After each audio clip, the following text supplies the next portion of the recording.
अस्सलाम वालेकुम viewers. I am doctor any. उम्मीद और दुआ है आप अपनी फैमिली के साथ हमेशा सलामत और हंसते मुस्कुराते रहें। एक बहुत कॉमन सवाल जो पेशेंट और इसकी फैमिली की तरफ से किया जाता है कि प्रेगनेंसी में ऐसी कौन सी अलामात हैं जिससे हम बेबी की जेंडर प्रिडिक्ट कर सकते हैं कि बेबी बॉय होगा या गर्ल।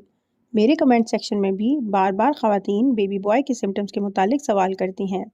अब तो मीडिया का दौर है। ख़वातीन घर बैठे एक दिन में यूट्यूब पर 50 से 60 वीडियोस देख लेती हैं और अपने सिम्टम्स को बेबी बॉय सिम्टम्स वाली वीडियोस के साथ मैच करके ये उम्मीद लगाती हैं कि चूँकि मेरे भी यही सिम्टम्स हैं जो इस वीडियो में बताए गए हैं तो बेबी बॉय ही होगा। हालांकि ये तमाम सिम्टम्स एक्यूरेट नहीं हैं और किसी भी सिम्टम से आप 100% अंदाज़ा नहीं लगा सकते कि बेबी बॉय है।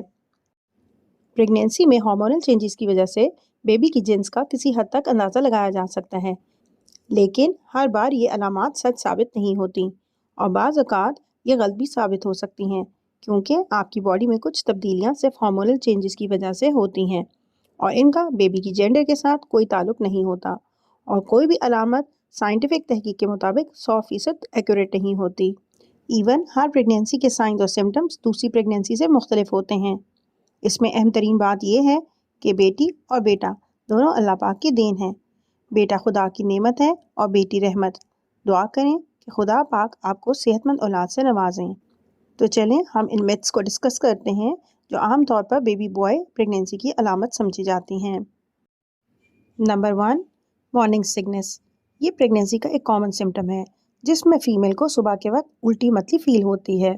आमतौर पर समझा जाता है कि बेबी बॉय हो तो मॉर्निंग सिकनेस कम होती है, जिसकी साइंटिफिक वजह ये बताई जाती है कि बेबी बॉय में प्रेगनेंसी हार्मोन बीटा एचसीजी का लेवल बेबी गर्ल की निस्बत कम बढ़ता है, जिसकी वजह से मॉर्निंग सिकनेस भी कम होती है।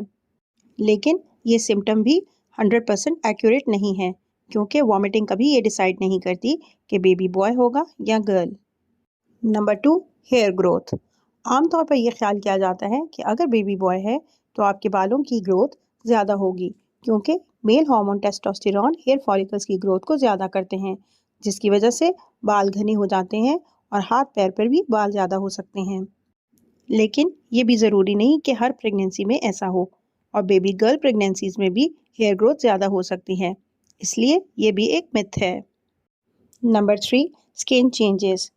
इस बात पर भी बहुत सी वीडियोस मौजूद हैं कि अगर आपकी स्किन ग्लो कर रही है तो बेबी बॉय की अलामत है, तो ये भी एक मिथ है, क्योंकि मेल हार्मोन टेस्टोस्टेरॉन की वजह से हो सकता है आपकी स्किन बिल्कुल डल हो जाए, स्किन का कम्प्लेक्शन पहले की निस्बत डार्क हो जाए, पेट पर ब्लैक निशान आ जाए, तो ये भी सिर्फ एक क्या सराई है कि बेबी बॉय प्रेगनेंसी में स्किन ग्लो करती है। ये साइन भी 100% दुरुस्त नहीं है। Number 4, placental position.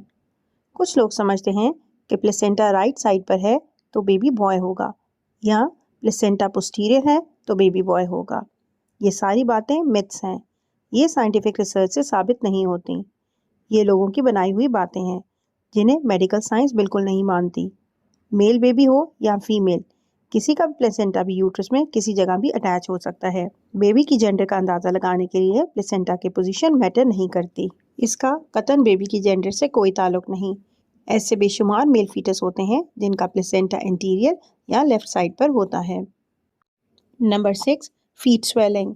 एक मिथ ये है कि अगर दोनों पाँव पर स्वेलिंग ज़्यादा होगी तो बेबी बॉय होगा। हालांकि तमाम प्रेगनेंसीज में ग्रोइंग यूट्रस के प्रेशर और वाटर रिटेंशन की वजह से पाँव में स्वेलिंग हो जाती है। इसका बेबी की जेंडर से बिल्कुल कोई ताल्लुक नहीं होता, बल्कि जब प्रेगनेंसीज में ब्लड प्रेशर ज़्यादा बढ़ जाए और कंट्रोल ना हो तो भी पैरों पर सूजन ज़्यादा हो जाती है। और ज़रूरी नहीं कि इसमें बेबी का जेंडर बॉय हो, बल्कि इसकी वजह ब्लड प्रेशर का कंट्रोल ना होना है, तो ये भी एक मिथ है। Number 7, food craving.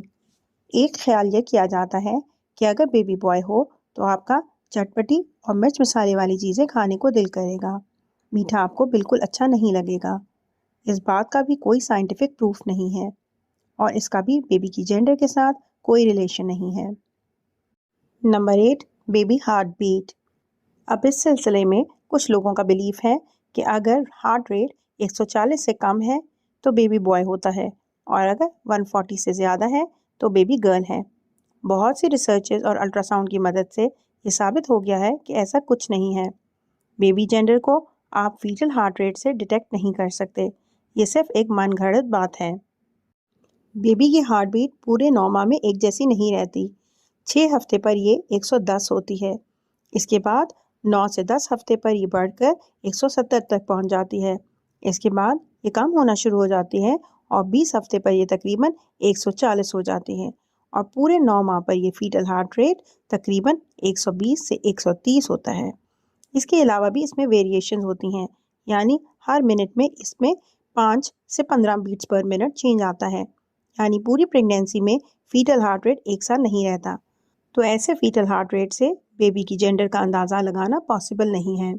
तो ये भी एक मिथ है और इसमें कोई सच्चाई नहीं। Number 9, appetite and weight gain. ये भी ख्याल किया जाता है कि अगर बेबी बॉय प्रेगनेंसी होगी तो आपको भूख ज़्यादा लगेगी, आपका और टाइमिंग्स में कुछ ना कुछ खाने को दिल करेगा और पूरी प्रेगनेंसी में आपका वेट बेबी गर्ल की निस्बत ज़्यादा इंक्रीज़ होगा। ये बिल्कुल एक्यूरेट नहीं है, क्योंकि वेट गेन आपकी डाइट पर डिपेंड करता है और इसका जेंडर से कोई रिलेशन नहीं। प्रेगनेंसी में अगर कुछ खाया पिया नहीं जाएगा, क्योंकि कुछ ख़वातीन को तो बहुत वॉमिटिंग रहती है और ख़ास तौर पर फर्स्ट प्रेगनेंसी में पता नहीं चलता और वो अपना इतना ध्यान नहीं रख पाती, इनका वज़न भी इतना नहीं बढ़ता। जबकि नेक्स्ट प्रेगनेंसीज में वो मैच्योर हो जाती हैं, इनकी डाइट बेहतर हो जाती है, तो वेट भी इसी हिसाब से गेन होता है। तो इसलिए वेट गेन भी आपके बेबी का जेंडर डिसाइड नहीं करता। Number 10, baby movements. अब कुछ ख़वातीन इस बात पर बिलीव रखती हैं कि अगर बेबी मूवमेंट जल्दी शुरू हो जाए, यानी 5वें माह में ही फील हो जाए, तो बेबी बॉय होने की निशानी है। एक और ख्याल ये किया जाता है कि अगर बेबी की मूवमेंट ज़्यादा महसूस होगी और ज़्यादा स्ट्रॉन्ग होगी तो वो बेबी बॉय होगा। बेबी बॉय ज़्यादा एक्टिव होगा, ख़ास तौर पर आप जब कोई फिज़िकल एक्टिविटी करेंगी, जैसे वॉक, एक्सरसाइज, तो मूवमेंट ज़्यादा स्ट्रॉन्ग फील होगी। इसके अलावा एक और मिथ ये भी है कि अगर राइट साइड पर मूवमेंट होगी तो बेबी बॉय होगा। हालांकि ये बात दुरुस्त नहीं है। ये डिपेंड करता है कि बेबी की यूट्रस में पोजीशन क्या है। इसी हिसाब से बेबी की मूवमेंट्स भी फील होती हैं। Number 11, urine pH. Baby boy की प्रेगनेंसी के बारे में एक मिथ ये है कि बेबी बॉय के केस में यूरिन का कलर लाइट होगा और पीएच अल्कलाइन होगी। यूरिन का कलर या पीएच बिल्कुल ये डिसाइड नहीं करते कि बेबी बॉय है या गर्ल, क्योंकि अगर आप पानी कम पी रही हैं और डिहाइड्रेटेड हैं तो ऑब्वियसली यूरिन डार्क होगा। और अब जैसे विंटर स्टार्ट हो रहा है तो आप ज़्यादा पानी नहीं पिएंगी क्योंकि प्यास कम लगेगी। तो यूरिन के कलर से जेंडर का अंदाज़ा लगाना सही नहीं है। यूरिन की पीएच की बेस पर कुछ ख़वातीन घर में जेंडर मालूम करने के लिए बेकिंग सोडा टेस्ट भी करती हैं। वो भी 100% एक्यूरेट नहीं है। बेकिंग सोडा टेस्ट पर मैंने वीडियो बनाई हुई है, आप वो मेरे यूट्यूब चैनल पर देख सकती हैं। Number 12, sleeping position. इस बारे में भी बहुत सारी वीडियोस मौजूद हैं कि अगर आप लेफ़्ट साइड पर सोती हैं तो बेबी बॉय होगा और राइट साइड पर सोती हैं तो बेबी गर्ल होगी। तो अगर आप यूट्यूब पर कोई वीडियो देख रही हैं या कोई आर्टिकल पढ़ रही हैं कि स्लीपिंग पोजीशन से आप बेबी की जेंडर बता सकती हैं, तो ये रिलायबल नहीं है, इसमें कोई सच्चाई नहीं है। उम्मीद है मेरी इस वीडियो से आपके जहन में बेबी जेंडर से मुतालिक बहुत से डाउट्स क्लियर हो गए होंगे। ये वीडियो मैंने इसीलिए बनाई है और आपसे रिक्वेस्ट है कि आप बेशक इन सिम्टम्स को देखिए, सुनिए, लेकिन इनको सीरियसली मत लें।